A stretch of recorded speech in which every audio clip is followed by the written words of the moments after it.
नमस्कार।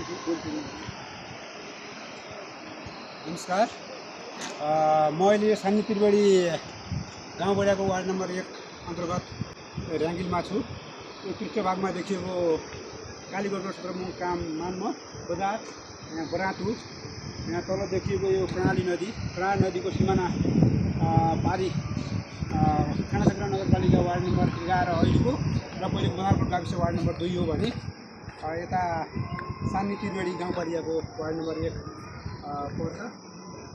यो पृष्ठ भागमा हाम्रो सदरमुकाम कालीगढ जिल्लाको सदरमुकाम यो प्रणाली नदी बगिरहेको छ। यो प्रणाली नदी वरिपरिको उताको रघु सरकारी भएको बाटो छ।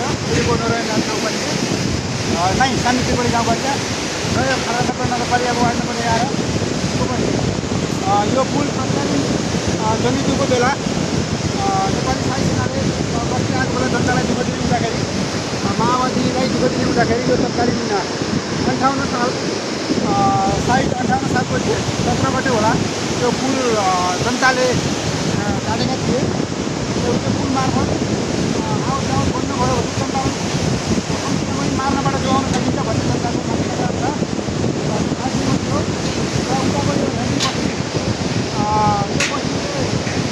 पायो तत्कालीन दलितको बेला यताबाट आर्मीले दुःख दिने र यताबाट माओवादी सेनाले दुःख दिने गरेको बस्ती।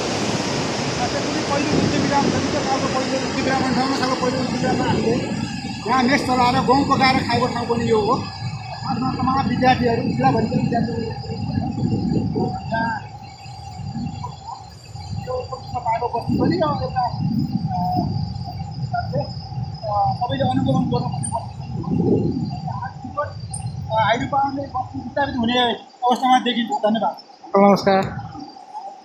अहिले आज आउँदैछु। आरामै हुन्छ।